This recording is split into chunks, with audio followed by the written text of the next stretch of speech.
नमस्कार दोस्तों, मैं पारुल चौहान आप सभी का स्वागत करती हूँ आपके अपने परिवार रोजगार विद अंकित में। कैसे हैं आप लोग?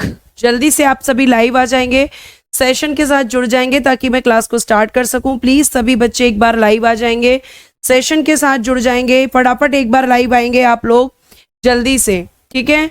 जुड़ेंगे सेशन के साथ और आपका नया चैप्टर हम स्टार्ट करेंगे जिसका नाम है प्रीएम्बल।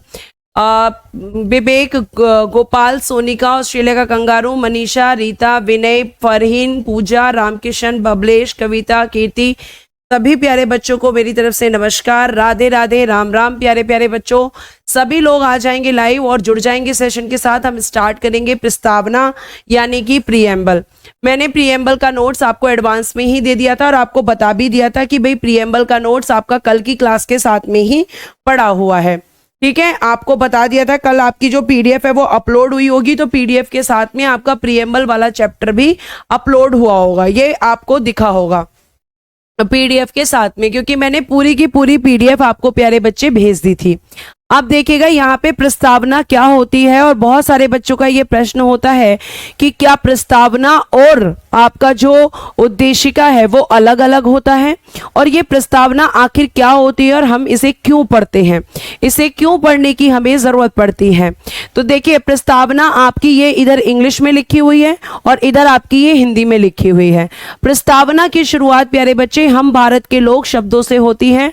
हम भारत के लोग शब्दों का मतलब है कि हमारे देश का जो संविधान है वो हमारे सारे लोगों ने मिलकर बनाया है, और भारत में आपकी शक्तियों का जो अंतिम स्रोत है वो भारत की जनता है।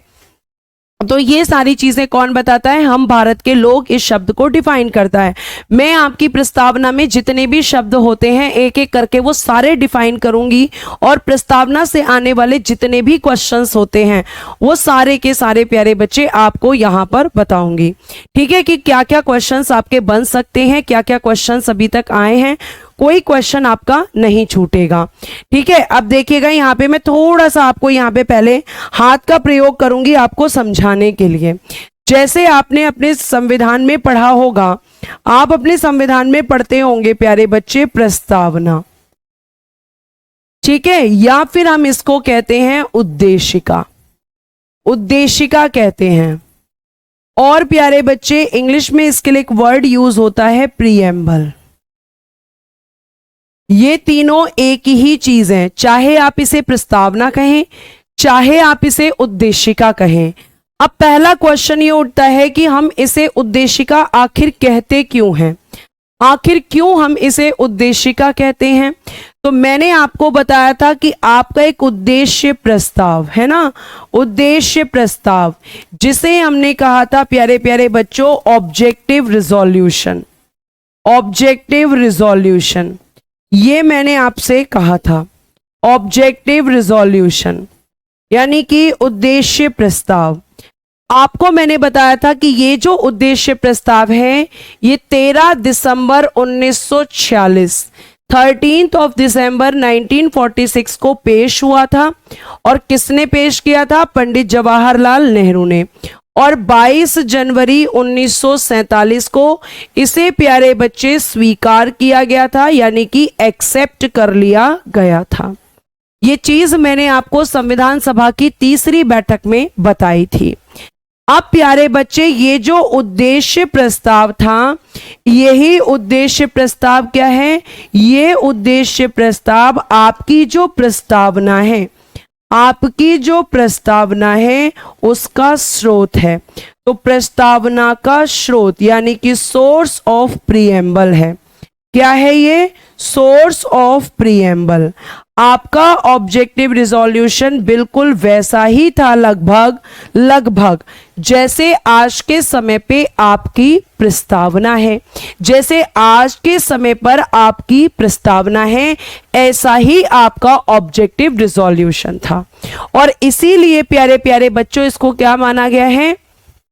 इसीलिए इसको आपकी प्रस्तावना का स्रोत माना गया है। और क्योंकि ये प्रस्तावना का स्रोत है इसीलिए हम प्रस्तावना को उद्देशिका भी कहते हैं, इसीलिए हम प्रीएम्बल को उद्देशिका भी कहते हैं। ये इसका रीजन है। क्लियर है? आपको समझ में आ गया होगा कि इसे उद्देशिका क्यों कहते हैं। अब आपकी प्रस्तावना से एक बेसिक क्वेश्चन आता है कि जो प्रस्तावना है इसका विचार कहाँ से लिया गया है, इसका जो आइडिया है वो हमने किस कॉन्स्टिट्यूशन से लिया है। तो आइडिया या विचार लिया गया है प्यारे बच्चे अमेरिका या यूएस से। कुछ भी बोलो आप, एक ही बात है। और इसकी प्रस्तावना की जो भाषा है इसको हमने कहाँ से लिया है, इसको हमने लिया है ऑस्ट्रेलिया से। भाषा यानी कि लैंग्वेज ऑफ प्रीएम्बल, प्रस्तावना की जो भाषा है उसे कहाँ से लिया है हमने, ऑस्ट्रेलियन कॉन्स्टिट्यूशन से, ऑस्ट्रेलिया के संविधान से हमने प्यारे प्यारे बच्चों इसको लिया है। ठीक है, तो idea of preamble taken from USA और language of preamble taken from Australia, ये दो जगह से लिया गया है। लेकिन अब ये तो ठीक है मैम कि इसका विचार कहाँ से लिया, इसकी भाषा कहाँ से ली, इसको क्यों हम उद्देशिका कहते हैं, इन प्रश्नों के तो उत्तर हमारे पास हैं। लेकिन अभी तक एक प्रश्न कि आखिर प्रस्तावना है क्या, आखिर प्रस्तावना क्या होती है और हमें ये क्या बताती है कि हम इसको पढ़ते हैं। तो प्यारे प्यारे बच्चों आपने क्या किया होगा, आपने जैसे मान लीजिए ये बुक है, ठीक है, एक मिनट रुकेंगे, हम एक बुक उठाएंगे यहां पर, मान के चलिए कि ये एक बुक है आपके पास में, ठीक है, ये बुक है। अब ये बुक देखकर आपके सामने लिखा हुआ है सामान्य ज्ञान, मतलब इस बुक में हमें ऐसे कुछ पता नहीं चल पा रहा। लेकिन जब हम इस बुक को अंदर से खोलेंगे तो इस बुक में यहां पर आपकी क्या लिखी हुई है, यहां पर आपको विषय सूची लिखा हुआ है। क्या लिखा हुआ है प्यारे बच्चे, विषय सूची। आपका लिखा हुआ है कि इस किताब के अंदर आपको क्या क्या पढ़ने के लिए मिलेगा, इस किताब में आप क्या क्या पढ़ सकते हैं, यह आपको किस पेज पे दे दिया, फ्रंट पेज पे दे दिया। ध्यान से सुनना, बहुत इजी तरीके से समझा रही हूं। आपके फ्रंट पेज पे ही बता दिया कि भाई इसमें आप हिस्ट्री पढ़ोगे, पॉलिटी पढ़ोगे, ज्योग्राफी पढ़ोगे, फिर उसके अंदर आप क्या क्या इसके अंदर पढ़ोगे। तो प्यारे बच्चे ऐसा ही सेम होता है आपका प्रीएम्बल, ऐसे ही आपका प्रस्तावना होता है।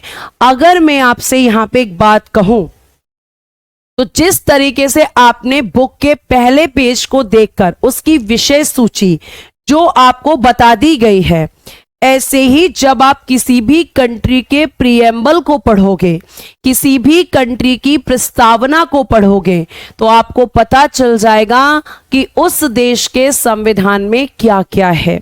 जैसे आप अपने देश का प्रीएम्बल पढ़ते हो तो आपके प्रीएम्बल में स्वतंत्रता की बात है, आपके प्रीएम्बल में भाईचारे की बात है, आपके प्रीएम्बल में समानता की बात है। यानी कि किसी भी देश की प्रस्तावना को पढ़कर आप ये जान सकते हैं कि संविधान कैसा है। तो जिस तरीके से आप किताब को इंडेक्स को देखकर जान सकते हो कि उस बुक के अंदर क्या क्या है, ऐसे ही आप प्रस्तावना को पढ़कर ये जान सकते हो कि उस देश के संविधान के अंदर क्या है। समझ आया? यहां तक बात अगर समझ आई तो एक बार थम्स अप करो। एक ही तरीका नहीं है, अभी और भी तरीके हैं। फिर और कैसे समझ सकते हो, जैसे हम ये कह सकते हैं कि प्रस्तावना जो होती है वो संविधान का दर्पण है। यानी कि एक तरीके से हम प्रस्तावना को संविधान का मिरर कह सकते हैं। कॉन्स्टिट्यूशन ऑफ मिरर आप किसे कहेंगे, तो आप कहेंगे प्रस्तावना को। और प्रस्तावना जो होती है, अगर मैं इसके बारे में बात करूं तो कैसे मिरर, जैसे आप अपने आप को मिरर में जब देखते हो तो आप देखते हो कि अच्छा मैं ऐसा दिखता हूं, मैं लंबा हूं, गोरा हूं, काला हूं, मेरी नाक ऐसी है, मेरी आंखें ऐसी है, आप सब कुछ उसमें देख लेते हो। देखकर अपने आप को अच्छे से देखते हो, किसमें, मिरर में। तो इसी तरीके से आपका जो संविधान है उसका मिरर कौन है, प्रस्तावना।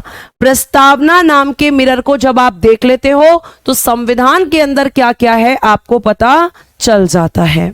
ऐसे ही आप ताले और चाबी का एग्जाम्पल ले सकते हो, ऐसे ही आप लॉक और की का एग्जाम्पल ले सकते हो।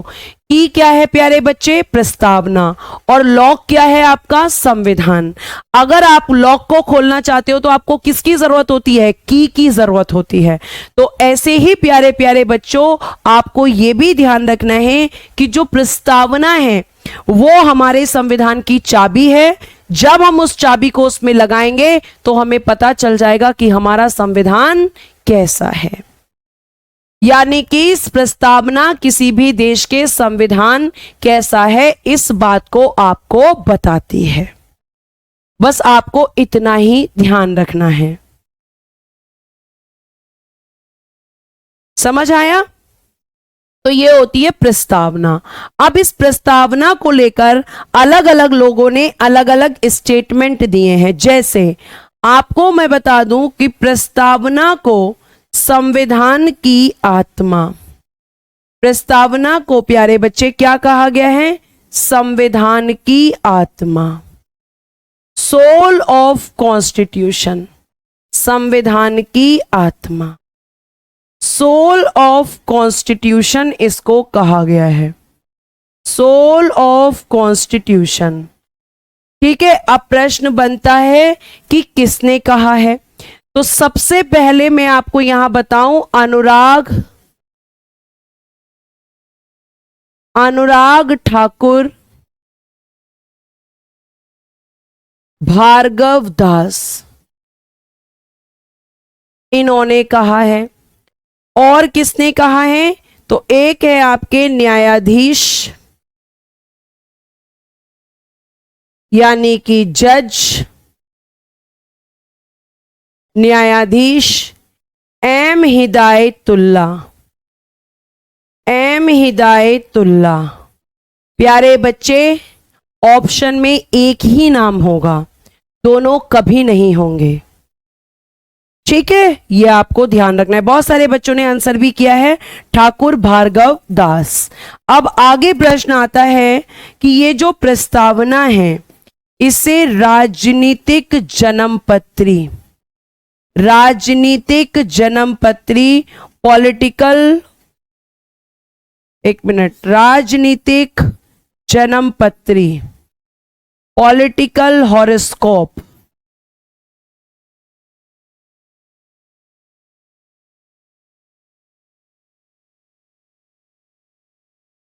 किसने कहा है? यह प्रश्न आपसे पूछा जा सकता है। ठीक है, पायल आगे आगे नहीं भागना है। जो आप पूछ रही हैं वो मैं नहीं बता सकती हूं, मुझे माफ कीजिएगा। इतना आगे आप पूछ रही हैं, सीएम के बारे में पढ़ा दीजिए, अभी तो पॉलिटिक्स स्टार्ट भी नहीं हुई ठीक से। ठीक है, राजनीतिक जन्मपत्री, तो ये प्यारे बच्चे किसने कहा है? के.एम. मुंशी, कन्हैयालाल माणिकलाल मुंशी ने प्रस्तावना को राजनीतिक जन्मपत्री कहा है। फिर एक आता है फिर एक प्रश्न आपसे पूछा जाएगा इसके बाद कि ये बताइए कि जो प्रस्तावना है इसको संविधान निर्माताओं के, प्रस्तावना को संविधान निर्माताओं के, संविधान निर्माताओं के विचारों को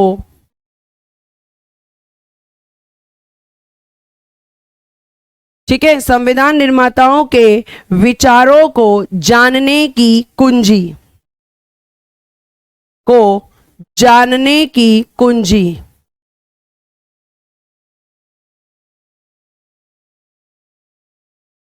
किसने कहा? अर्नेस्ट मेके, अर्नेस्ट मेके। ये स्टेटमेंट आ जाते हैं इसीलिए आपको बताया जा रहा है। ठीक है, उसके बाद अगर हम बात करते हैं तो प्रस्तावना को, प्रस्तावना को संविधान का परिचय पत्र, संविधान का परिचय पत्र, परिचय पत्र N.A. Palkhivala, introduction of constitution, introduction of constitution.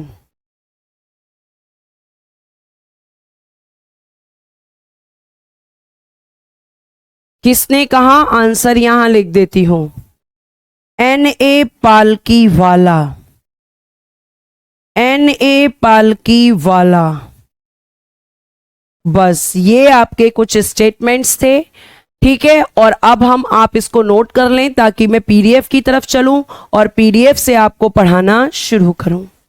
फटाफट आप केवल ये स्टेटमेंट्स लिख लीजिए, लिख लीजिए फटाफट।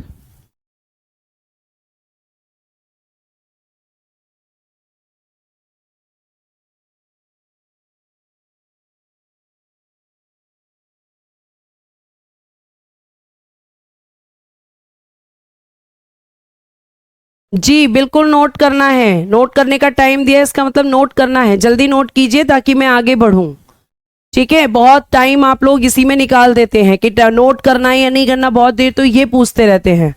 अरे जो क्लास में लिखवाया जा रहा है उसे ऑफ कोर्स आपको नोट करना है। नोट हो गया है? चलिए बहुत बढ़िया, बहुत बढ़िया। अब देखिए यहां पे शुरू होती है आपकी प्रस्तावना। ध्यान से मेरी बात को सुनना। सामान्यता, एक मिनट, सामान्यता प्रत्येक अधिनियम का आरंभ उद्देशिका से होता है जो उसके मुख्य आदर्शों एवं आकांक्षाओं का उल्लेख करती है। Generally, every act begins with a preamble which mention its main ideals and aspirations. यानी कि आपकी जो प्रस्तावना है, जैसे आप देखेंगे कि अधिकतर देशों के जो संविधान हैं उनमें आपको प्रस्तावना देखने के लिए मिलेगी, और अगर किसी अधिनियम की शुरुआत होती है तो उसमें भी आपको प्रस्तावना देखने के लिए मिलती है। क्योंकि प्यारे बच्चे, प्रस्तावना क्या बताती है? प्रस्तावना ये बता देती है कि उस अधिनियम का, उस एक्ट में आपके क्या आदर्श हैं और क्या आकांक्षाएं हैं, यानी कि आइडियल्स और एस्पिरेशंस को ये एक्सप्लेन करती है। तो आपकी उद्देशिका जो होती है वो प्रत्येक अधिनियम का जो बिगिनिंग होगी, जो आरंभ होगा, वो किसके साथ होगा? प्रीएम्बल के साथ। केवल इतना आपको ध्यान रखना है, इसमें यहां पे ये लिखा हुआ है। जल्दी से आप इसे नोट करें, ठीक है, जल्दी से आप इसे नोट करें। ये चीज मैं आपको पहले ही समझा चुकी हूं कि आपके देश के संविधान की बात करें या और देशों के संविधान की अगर हम बात करें तो सभी देशों के संविधान में और सभी अधिनियमों में प्यारे बच्चे आपको क्या मिलेगा? आपको प्रस्तावना देखने के लिए मिल जाएगी। क्लियर है? आपकी तरफ से प्रॉब्लम है दिव्यांशु? इधर से कोई प्रॉब्लम नहीं है। आगे देखिए अगला, आगे अगर हम बात करते हैं तो ध्यान से सुनना। भारतीय संविधान की उद्देशिका का स्रोत साफ साफ लिखा हुआ है, का स्रोत पंडित जवाहरलाल नेहरू द्वारा संविधान सभा में 13 दिसंबर 1946 को प्रस्तुत एवं 22 जनवरी 1947 को स्वीकृत, ठीक है, आपका क्या है? उद्देश्य प्रस्ताव। प्रस्तावना की भाषा ऑस्ट्रेलिया के संविधान से, जबकि प्रस्तावना का विचार आपके यूएसए के संविधान से ग्रहण किया गया है। तो यह आपको ध्यान रखना है कि उद्देशिका का स्रोत क्या है? उद्देश्य प्रस्ताव है। यहां से यही क्वेश्चन बनता है। प्रस्तावना की भाषा हमने ऑस्ट्रेलिया से और प्रस्तावना का विचार हमने यूएसए से लिया है। The source of preamble of the Indian constitution is the language of preamble presented by the Pandit Jawaharlal Nehru, ठीक है, एक मिनट रुक जाइएगा। The source of the preamble of Indian constitution presented by the Pandit Jawaharlal Nehru in the Constituent Assembly on 13th of December 1946 and accepted on 22nd January 1947. The language of preamble has been taken from Constitution of Australia, while the idea of the preamble has been taken from the Constitution of the USA. यहाँ पे एक चीज यहाँ से rough कर देंगे क्योंकि ये यहाँ पे extra Constitution, the source of the preamble of the Indian Constitution, Indian constitution of the preamble, ये हटाएंगे यहां से, लैंग्वेज बीच में गलती से टाइप हो गया है, ठीक है। तो तो ये आपका ऑब्जेक्टिव रिजोल्यूशन। अगर आपने यहां पे बड़ा लग रहा है तो मैंने इस चीज को शॉर्ट में कहां लिखवाया है, फर्स्ट स्लाइड पर, ये रहा। उद्देश्य प्रस्ताव इसका क्या है, स्रोत है। क्लियर है? पीडीएफ कहां मिलेगी, पीडीएफ एप्लीकेशन पे मिलेगी भैया, ठीक है, आपको ध्यान रखना है। तो ये चीज तो मैं आपको पहले ही पढ़ा चुकी हूं, आपको बता चुकी हूं कि भाई प्रस्तावना का स्रोत क्या है, प्रस्तावना की भाषा कहां से ली है, और प्रस्तावना को हमने किस देश के, मतलब उसका विचार किस देश से लिया है। ये क्वेश्चन मैं पूछूंगी आज एंड में क्लास में, इसलिए आप ध्यान से सुनिएगा। 27 जनवरी नहीं बताया है मैंने, 22 जनवरी ही बताया है। आप जो है गलत पढ़ रहे हैं, ये देखिए आप गलत पढ़ रहे हैं। शुभम गुप्ता, फोकस आपका क्लास में नहीं है, ये आपके क्वेश्चन ही बता देते हैं मुझे, ठीक है। और यहां पर भी 22 जनवरी ही लिखा हुआ है। क्लियर? ये चीज हम पढ़ चुके हैं। आगे देखो, 42वें संविधान संशोधन, ध्यान से सुनना प्यारे बच्चे, 42वें संविधान संशोधन अधिनियम 1976 द्वारा उद्देशिका में संशोधन कर प्रथम पैरा में समाजवादी पंथ निरपेक्ष शब्द तथा छठे पैरा में अखंडता शब्द जोड़ा गया। The 42nd constitution amendment Act 1976 amended the preamble by adding the words socialist and secular in the first paragraph and the words and integrity in 6th paragraph। तो ये आपको पता होना चाहिए। अब यहां पे ये क्या है मैम, समझ में नहीं आ रहा, ध्यान से सुनो, समझा रही हूं। देखिए, अगर आपसे एक प्रश्न पूछा जाए कि प्रस्तावना, प्रस्तावना यानी कि प्रीएम्बल, प्रस्तावना में कितनी बार संशोधन हुआ है, यह प्रश्न पूछा जाता है। कितनी बार संशोधन, प्रस्तावना में कितनी बार संशोधन हुआ है। तो प्यारे बच्चे, इस प्रश्न का उत्तर कर कर आना, एक बार। अभी तक आपकी प्रस्तावना में केवल एक बार संशोधन हुआ है, मात्र एक बार। और मुझे कमेंट बॉक्स में बच्चे बताएंगे, कमेंट बॉक्स में बच्चे बताएंगे कि संशोधन कौन करता है। बताइए स्वाति, वो पुरानी बुक होगी, ठीक है। एक बार संशोधन हुआ है। अब ये एक बार कब हुआ है, तो प्यारे प्यारे बच्चों, ये एक बार आपका हुआ है 1976 में। कौन सा संशोधन था, 42वां संविधान संशोधन 1976। सीए का मतलब है कॉन्स्टिट्यूशन अमेंडमेंट, सीए का मतलब है कॉन्स्टिट्यूशन अमेंडमेंट, संविधान संशोधन। बहुत बढ़िया, जिन बच्चों ने बोला पार्लियामेंट। तो आपकी संसद ने आपकी प्रस्तावना में अब तक एक बार संशोधन किया। कब किया, 1976 में। कौन से नंबर का किया, 42वें नंबर का। और संशोधन को करके क्या करा, शब्द जोड़े। क्या किया गया बेटा, शब्द जोड़े। और कौन कौन से शब्द जोड़े हैं, तो पहला लिखिएगा समाजवाद यानी कि सोशलिस्ट। दूसरा लिखिएगा प्यारे बच्चे, समाजवाद के नीचे लिखिएगा आप यहां पे पंथ निरपेक्ष, पंथ निरपेक्ष यानी कि सेक्युलर। और तीसरा वर्ड जोड़ा बेटा अखंडता, यानी आपकी प्रस्तावना में एक बार संशोधन करके इन तीन शब्दों को जोड़ा गया। यानी मैं ये कह सकती हूं कि समाजवाद, पंथ निरपेक्ष और अखंडता जो शब्द हैं, ध्यान से सुनना, सीए का मतलब होता है कॉन्स्टिट्यूशन अमेंडमेंट, अभी बताया मैंने। अब ये जो समाजवाद, पंथ निरपेक्ष और अखंडता, ये जो तीन शब्द हैं, ठीक है, आपको फिर से मैं लिख के बताती हूं। समाजवाद यानी कि जो सोशलिस्ट है, अगर आप फोकस रखेंगे तो समझ में आएगा, सोशलिस्ट। उसके बाद पंथ निरपेक्ष यानी कि सेक्युलर, सेक्युलर, ठीक है, सेक्युलर। और आपका एक शब्द है अखंडता यानी कि इंटीग्रिटी, इंटीग्रिटी। क्लियर है? ये तीन शब्द हैं। तो ये तीन शब्द कब जोड़े गए, तीन शब्द आपके जोड़े गए मैम 1976 में। जोड़े गए 1976 में।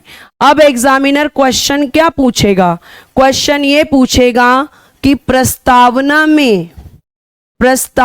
में 26 जनवरी 1950 को कौन से शब्द नहीं थे? कौन से शब्द नहीं थे? तो आंसर क्या हो जाएगा? यही तीनों शब्द नहीं थे। क्यों नहीं थे? क्योंकि 1976 में जुड़े। और एक प्रश्न पूछेगा कि 42वें संविधान संशोधन 1976 द्वारा कौन से शब्द प्रस्तावना में जोड़े? कौन से शब्द प्रस्तावना में जोड़े गए? दोनों प्रश्नों का उत्तर आपको पता है। और आपके समाजवाद और प्यारे बच्चे आपका पंथ निरपेक्ष फर्स्ट पैराग्राफ में, जबकि अखंडता शब्द आपका लास्ट पैराग्राफ में, मतलब सॉरी 6th पैराग्राफ में जोड़ा गया। तो ये प्रश्न यहां से बनेंगे। क्या इतनी बात आपको समझ में आई? ये तीनों शब्द 1950 में आपके संविधान में नहीं थे। सिर्फ अखंडता शब्द होगा दिव्यांशु, सिर्फ अखंडता। जो लिखवाया जा रहा है वो सोच के लिखवाया जा रहा है। एकता और अखंडता दोनों की बात है, लेकिन यहां पे एकता शब्द को नहीं जोड़ा गया, अखंडता शब्द को जोड़ा गया। मैम यहां से क्वेश्चन आया था PYQ में, RPF में, बिल्कुल आया होगा। मैं भी क्वेश्चन देखकर ही आती हूं और उसके अकॉर्डिंग ही आपको क्लास देती हूं। ठीक है, ये आपको ध्यान रखनी है। तो इतनी बात किसमें बताई गई? सॉरी, इतनी बात किसमें बताई गई है? इतनी ही बात इस वाले पैराग्राफ में बताई गई है। अब यहां पे आपको एक और चीज ध्यान रखनी है कि ये जो आपका एक मिनट, यहां पे एक पेज ये एक्स्ट्रा। चलिए, अब ये जो आपका प्यारे बच्चे एक और चीज ध्यान रखना कि यहां से क्वेश्चन और बनता है। जो 42वां संविधान संशोधन है 1976, इसे प्यारे बच्चे हम लघु संविधान कहते हैं। इसे प्यारे बच्चे हम मिनी कॉन्स्टिट्यूशन भी कहते हैं। अब मुझे पता है कि आपका अगला क्वेश्चन होगा कि मैम क्यों कहते हैं इसे हम छोटा संविधान, लघु संविधान या मिनी कॉन्स्टिट्यूशन क्यों कहते हैं? क्यों कहते हैं? लघु संविधान कहते हैं, आंसर नीचे लिख रही हूं। क्यों कहते हैं? क्योंकि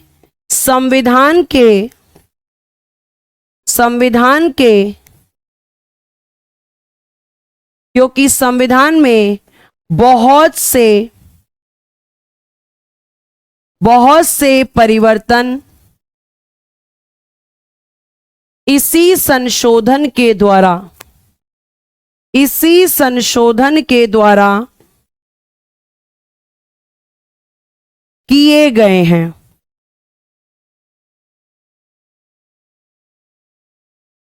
मतलब मैक्सिमम चेंजेस ऑफ कॉन्स्टिट्यूशन कहां पे किए गए हैं? तो मैक्सिमम चेंजेस ऑफ कॉन्स्टिट्यूशन प्यारे बच्चे आपके किए गए हैं 42nd कॉन्स्टिट्यूशन अमेंडमेंट 1976 के तहत। इसीलिए इसे हम मिनी कॉन्स्टिट्यूशन कहते हैं। जैसे जैसे मैं आपको कॉन्स्टिट्यूशन पढ़ाऊंगी वैसे आपको क्या पता चलेगा? वैसे आपको पता चलेगा कि भाई 42वां संविधान संशोधन तो बहुत इंपॉर्टेंट है और इससे संविधान में कई सारे चेंजेस हुए हैं।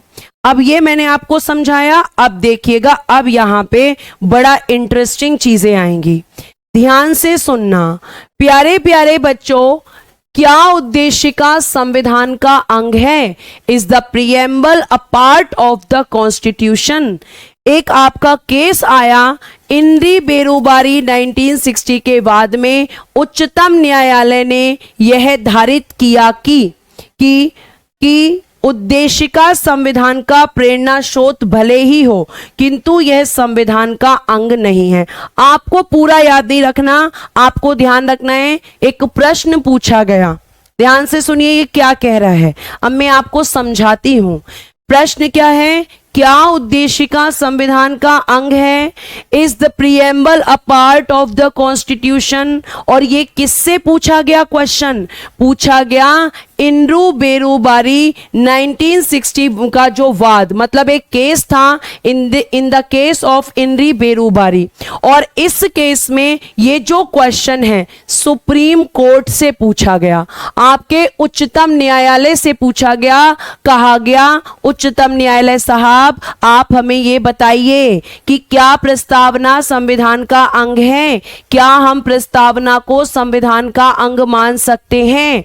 तो प्यारे प्यारे बच्चों, आपको ध्यान रखना है, ठीक है, आपको ध्यान रखना है कि आपका जो प्रस्तावना है उसने कहा कि भैया नहीं, प्रस्तावना संविधान का अंग नहीं है। इस केस में कहा गया कि प्रस्तावना संविधान का अंग नहीं है। जज साहब बोले ना ना ना ना ना भैया, आप प्रस्तावना को संविधान का अंग नहीं कह सकते। वो उसका प्रेरणा स्रोत तो हो सकता है, वो उसका सोर्स ऑफ इंस्पिरेशन तो हो सकता है, लेकिन पार्ट ऑफ कॉन्स्टिट्यूशन नहीं हो सकता। But it is not a part of constitution. प्रस्तावना संविधान का अंग नहीं है, इसने मना कर दिया। अब यहां पे आपको एक और चीज समझनी है, और वो चीज क्या समझनी है, जरा ध्यान से गौर से सुनना, थोड़ा दिमाग खोल कर रखना अपना। अब यहां पे बात ये थी कि सुप्रीम कोर्ट ने कह दिया कि अंग नहीं है। क्या बोला प्यारे बच्चे? अंग नहीं है, अंग नहीं है। आपके सुप्रीम कोर्ट ने बोल दिया कि अंग नहीं है, पार्ट नहीं है। किसका अंग नहीं है? संविधान का। और मैं आपको ये बता दूं कि संसद यानी कि जो पार्लियामेंट है, ठीक है, संसद यानी कि जो पार्लियामेंट है, ये क्या कर सकती थी? केवल संविधान के भागों में संशोधन, केवल संविधान के भागों में संशोधन।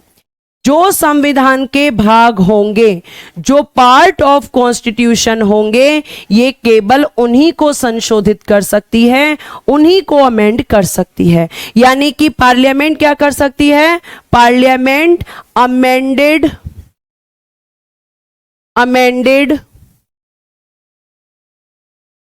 Amended only the part of constitution, the part of constitution.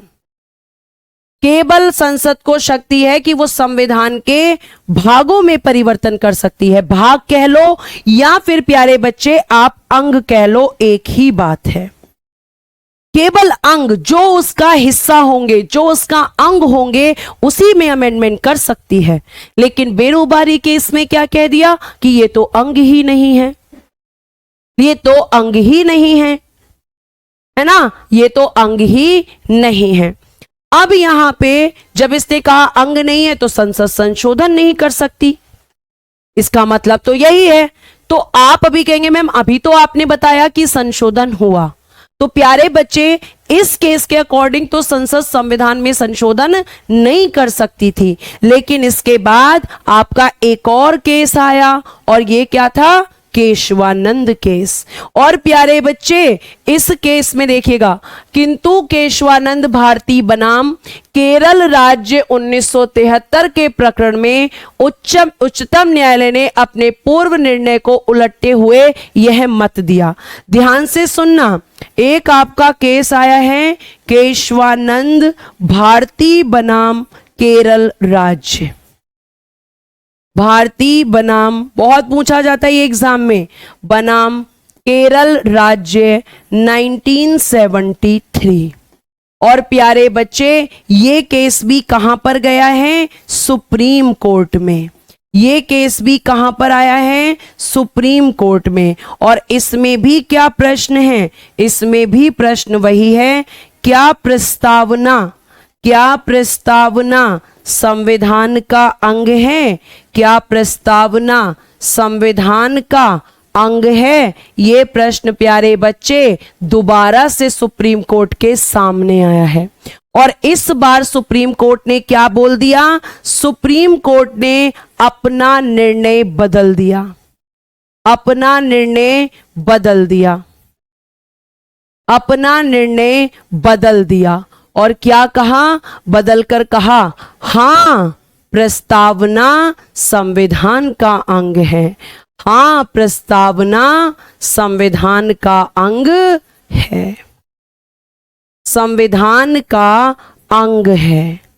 ध्यान से सुनिएगा, क्या कह दिया? हां भैया प्रस्तावना भी संविधान का अंग है। तो अब बताओ, क्या संसद संविधान में संशोधन, क्या संसद प्रस्तावना में संशोधन कर सकती है इस केस के बाद? यस या नो? क्योंकि बेरूबारी केस में कहा अंग नहीं है, लेकिन इस केस में क्या कहा?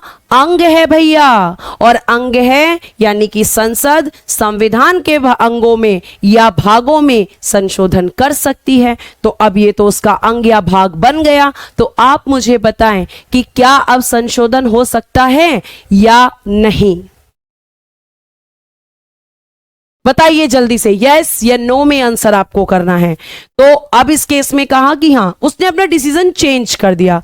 प्यारे बच्चे, सुप्रीम कोर्ट को यह पावर है कि वो अपने ही डिसीजंस को चेंज कर सकता है। तो उसने क्या कह दिया? जी हां। और सारे बच्चों ने लिखा यस मैम कर सकती है। तो फिर उसके बाद इस केस के बाद संसद ने 1976 में आपके इस प्रस्तावना में इस केस के बाद संशोधन किया। अब इस केस में सुप्रीम कोर्ट ने क्या कहा? सुनो ध्यान से। उद्देशिका संविधान का एक भाग है, संविधान में उसका वही स्थान है जो अन्य उपबंधों का है। ठीक है, ये मैंने आपको समझा दिया। एक और चीज कही, उद्देशिका में संशोधन मूल ढांचे के अलावा किया जा सकता है। प्यारे बच्चे, बड़ा इंपॉर्टेंट है मूलभूत ढांचा। Apart from the basic structure क्या होता है? ये प्रश्न कई बार आपका पूछा गया है। प्रश्न कैसे बनता है मैम? यहां से क्वेश्चन कैसे बनता है? तो देखो, यहां से जो क्वेश्चन बनता है वो क्वेश्चन ये बनेगा, क्वेश्चन मूलभूत ढांचा, मूलभूत ढांचे यानी कि बेसिक स्ट्रक्चर, बेसिक स्ट्रक्चर। और आप सारे लोग आंसर दोगे। मूलभूत ढांचे का प्रयोग सुप्रीम कोर्ट ने किस केस में किया? सुप्रीम कोर्ट ने, आप पहले आंसर दो फिर मैं बेसिक स्ट्रक्चर समझाती हूं, ने किस केस में किया? चलो बताओ, किस केस में सुप्रीम कोर्ट ने बेसिक स्ट्रक्चर का प्रयोग किया? किस केस में उसने बेसिक स्ट्रक्चर या मूलभूत ढांचे का प्रयोग किया? जल्दी से आंसर आपसे ही चाहिए। ये आंसर आप करेंगे और आगे की बातें कि बेसिक स्ट्रक्चर आखिर होता क्या है वो मैं आपको बताऊंगी। जल्दी बताएं इस प्रश्न का आंसर।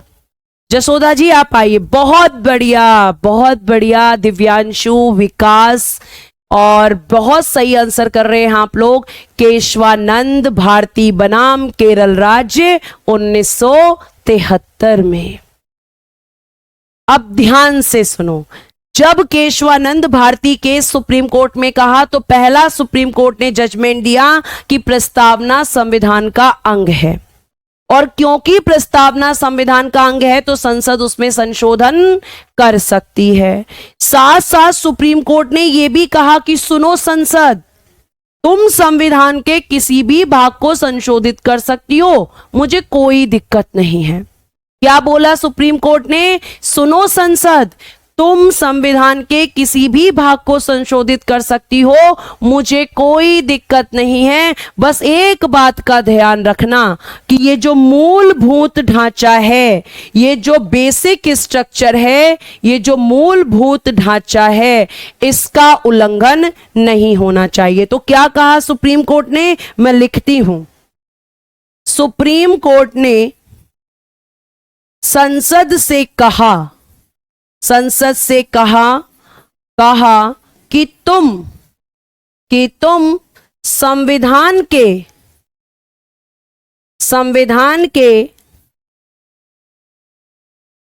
किसी भी भाग में संशोधन कर सकती हो, संशोधन कर सकती हो, संशोधन कर सकती हो, लेकिन मूलभूत ढांचे का उल्लंघन ना हो, यानी कि violation of constitution of basic structure नहीं होना चाहिए। यानी संविधान का जो मूलभूत ढांचा है उसका उल्लंघन नहीं होना चाहिए। करो संशोधन, मुझे कोई दिक्कत नहीं, लेकिन ये जो बेसिक स्ट्रक्चर है, ये मूलभूत जो ढांचा है, basic structure of constitution, basic structure of constitution, आपको ध्यान रखना है कि इस बेसिक स्ट्रक्चर ऑफ कॉन्स्टिट्यूशन का वायलेशन नहीं होना चाहिए, ये नहीं होना चाहिए। अब भैया संसद बड़ी दिक्कत में, संसद ने बोला कि ये बताइए व्हाट इज बेसिक स्ट्रक्चर, मूलभूत ढांचा क्या है भैया, क्योंकि संविधान में परिभाषित नहीं। तो ये पॉइंट भी लिखो, मूलभूत ढांचा संविधान में परिभाषित नहीं, मूलभूत ढांचा संविधान में परिभाषित नहीं, यानी कि कॉन्स्टिट्यूशन में इसकी कोई डेफिनेशन नहीं है, कॉन्स्टिट्यूशन इस चीज को डिफाइन नहीं करता। तो हम तो बड़े दिक्कत में हैं, ये तो बताओ कि मूलभूत ढांचा क्या है। सुप्रीम कोर्ट से संसद बोल रही कि संविधान तो ऐसी कोई बात नहीं करता, आपने एक नई बात करी। तो सुप्रीम कोर्ट ने कहा कि मूलभूत ढांचा ये क्या है, एक न्यायिक निर्णय है। एसएससी ने क्वेश्चन पूछा, न्यायिक निर्णय है, ये एक जुडिशियल जजमेंट है, इसकी कोई परिभाषा संविधान में नहीं है, क्योंकि ये तो एक न्यायिक निर्णय है। ये तो मैंने तुम्हें बोला है कि इसका उल्लंघन नहीं करना, तो संसद ने बोला कि ये तो बताओ भैया, ये सब बातें तो ठीक हैं कि ये तुम्हारा निर्णय है, लेकिन फिर संसद ने बोला कि भैया ये बताओ मूलभूत ढांचा क्या है, मूलभूत ढांचा क्या है, ये बोला संसद ने। तो उसने कहा, सुप्रीम कोर्ट ने कहा कि यह मैं समय समय पर बताऊंगा, कि यह मैं समय समय पर बताऊंगा, समय समय पर यानी टाइम टू टाइम, समय समय पर बताऊंगा कि मूलभूत ढांचा क्या है, समय समय पर बताऊंगा कि मूलभूत ढांचा क्या है, मूलभूत ढांचा क्या है, ये तो मैं तुम्हें समय समय पर बताऊंगा, ऐसा थोड़ी कि आज ही सब कुछ बता दूंगा। यानी सुप्रीम कोर्ट ने कहा संशोधन करो, तुम्हारा अधिकार है, लेकिन किस चीज को संशोधित करोगे, किस चीज को नहीं, ये तो मैं डिसाइड करूंगा। और कैसे डिसाइड करेगा, तो प्यारे बच्चे मूलभूत ढांचे से।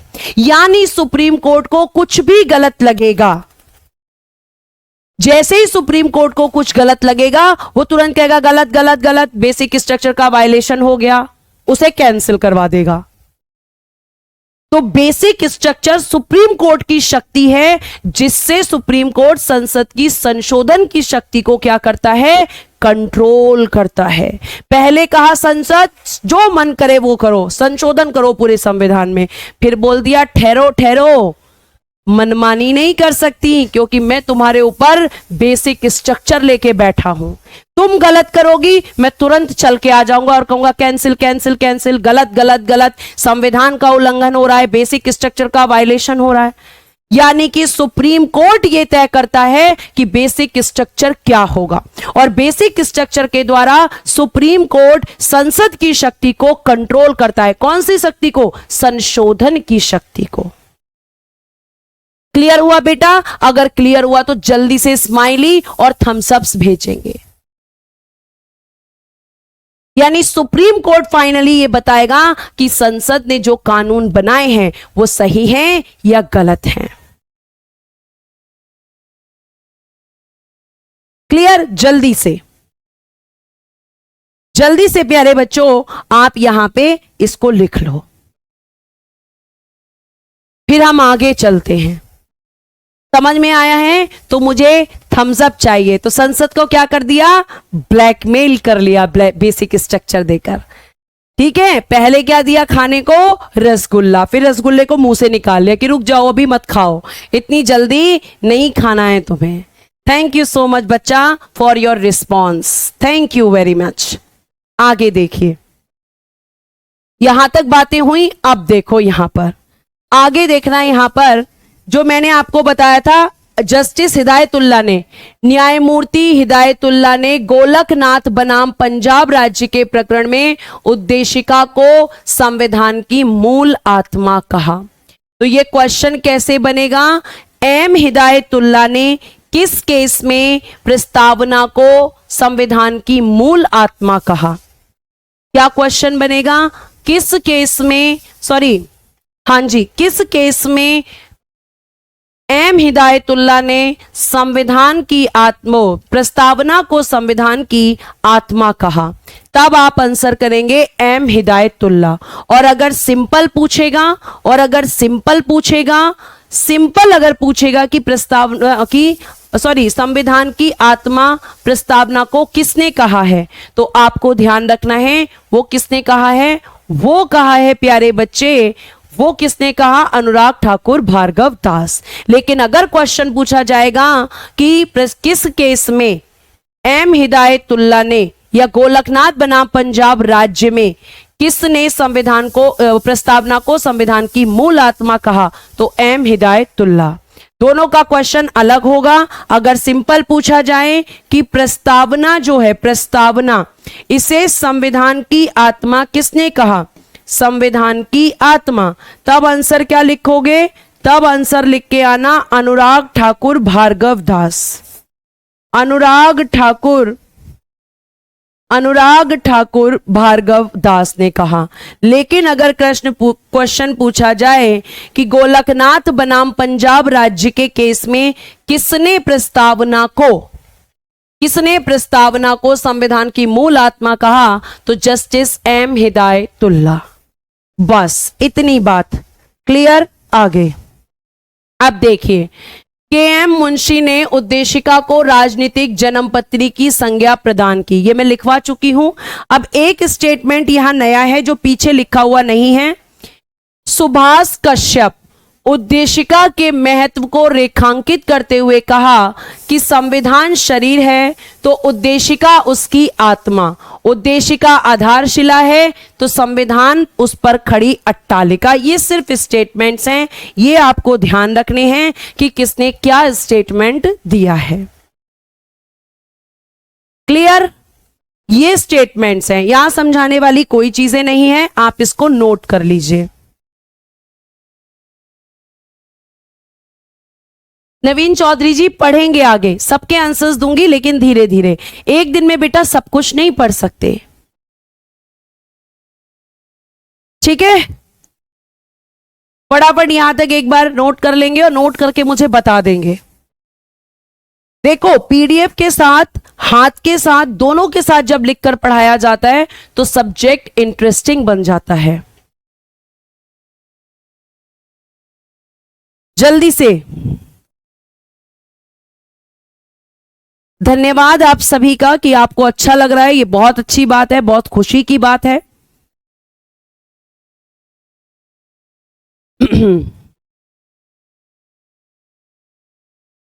जल्दी से नोट करके बताएंगे।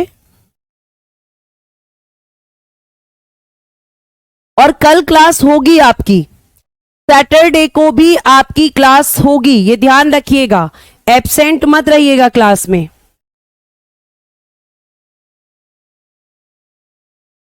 अच्छा हाँ, मुझे एक करेक्शन करवाना था कल का, वो करेक्शन कर लेना। कल मैंने आपको एक 5th शेड्यूल पढ़ाई थी और एक 6th। बेटा 6th वाले में SC और ST दोनों लिख दिया ना हमने गलती से, वहां से SC काट देना, वहां केवल ST रहेगा, वहां SC नहीं रहेगा। सुन लीजिए ध्यान से पहले, तब मैं आगे बढ़ूंगी। जो 6th वाली शेड्यूल है उसमें केवल ST लिखना, बाकी लाइन सेम रहेगी लेकिन ST कर देना। और 5th वाले में SC और ST दोनों रहेगा, 5th वाले में SC ST दोनों रहेगा। मैंने 6th वाले में भी गलती से कल SC ST दोनों लिख दिया, तो वहां केवल ST कर देना, अनुसूचित जनजाति कर देना, ठीक है, वहां केवल ST कर देना। पढ़ के मजा आ गया, चलो बहुत अच्छी बात है, तुम्हें कम से कम कुछ तो अच्छा लगा। चलो ऐसे ही अच्छा लगता है जब ध्यान से पढ़ते हैं, और जब ध्यान से नहीं पढ़ते तो फिर कुछ समझ नहीं आता। आगे देखिएगा, अब आपकी प्रस्तावना के शब्द शुरू होंगे, आपकी प्रस्तावना के शब्द शुरू होंगे प्यारे बच्चे। और ये जो प्रस्तावना का शब्द है, शुरुआती शब्द, ठीक है। अब देखो यहां पे क्या लिखा हुआ है, देखो ध्यान से पढ़ो, यहां क्या लिखा है। हम भारत के लोग, यानी मैं, आप और हम जितने भी भारत में रहने वाले सब लोग हैं, सबकी बात हो रही है। हम भारत के लोग, ठीक है बेटा, वो शेड्यूल ठीक कर लेना, उसको ठीक कर लेना फटाफट, वहां से SC काट देना 6 वाले में से। मैं फिर बता रही हूं, जो 5th शेड्यूल है उसमें SC ST दोनों रहेगा, और जो 6th शेड्यूल है उसमें केवल ST लिखना, SC को कट कर देना, वहां से SC हटा देना वहां से, ठीक है, बाकी सेम रहेगी लाइन। चलो अब आगे सुन लो, यहां पर उद्देशिका का आरंभ हम भारत के लोग, we the people of India, we the people of India, हम भारत के लोग शब्द से हुई। इसका तात्पर्य यह है कि संविधान का मूल स्रोत भारत की जनता है और वही समस्त शक्तियों का केंद्र बिंदु है। इसका क्या मतलब है, यहां से क्या क्वेश्चन बनेगा। पहला क्वेश्चन, प्रस्तावना का आरंभ किस शब्द से होता है, प्रस्तावना का आरंभ किस शब्द से होता है, आरंभ किस शब्द से होता है। तो क्वेश्चन का आंसर आपकी स्लाइड पर है, हम भारत के लोग शब्द से होता है। और इसका मतलब क्या होता है, इसका मतलब होता है कि हमारी जो जनता है वो संविधान का मूल स्रोत है। तो अगला क्वेश्चन क्या बनेगा, संविधान का मूल स्रोत क्या है, संविधान का मूल स्रोत क्या है, मूल स्रोत क्या है। तो आपके सामने आंसर लिखा हुआ है। पहले क्वेश्चन का आंसर करो, पहले क्वेश्चन का आंसर करो, we the people of India. बहुत बढ़िया, बहुत बढ़िया प्यारे बच्चों। और संविधान का मूल स्रोत क्या है, जनता, यानी जनता के हाथ में सारी शक्तियां हैं। संविधान को पावर कौन दे रहा है, संविधान को शक्ति कौन दे रहा है, हमारे देश की जनता, हमारी पब्लिक दे रही है। यानी दो क्वेश्चंस बनेंगे। बिगिनिंग ऑफ प्रीएम्बल आपका क्या है, तो be the people of India. और दूसरा सोर्स ऑफ आपका कॉन्स्टिट्यूशन क्या है, तो सोर्स ऑफ कॉन्स्टिट्यूशन पब्लिक है, जनता है, यानी जनता के हाथ में सारी शक्तियां हैं। अब भाई आपके देश में संविधान सबसे ऊपर है, संविधान से ऊपर कोई नहीं है, संविधान सबसे ऊपर है। और उस संविधान को शक्ति कौन दे रहा है, यहां की जनता, यहां की पब्लिक दे रही है। प्यारे बच्चे ये आपको ध्यान रखना है।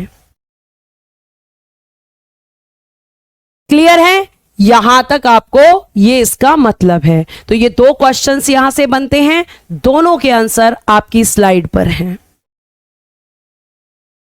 और ये इस चीज को डिफाइन कर रहा है कि ये संविधान हम सभी भारतीयों ने मिलकर बनाया है। आप कहोगे मैम वो तो कुछ लोगों ने बनाया था, तो प्यारे बच्चे उन कुछ लोगों को किसने चुना था, MLAs ने। और MLAs को किसने चुना था, भारत की जनता ने।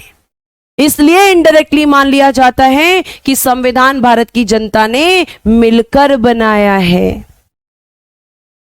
तो आज के लिए हम अपनी क्लास को इस शब्द पर विराम देते हैं। आगे की क्लास अगली क्लास में करेंगे। और आज के लिए आपका बहुत बहुत धन्यवाद। आज के लिए हम इतना ही रखते हैं।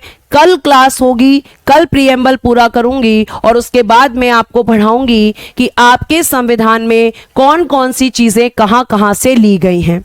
तो आज प्यारे बच्चे धन्यवाद। Bye bye, take care and good day everyone.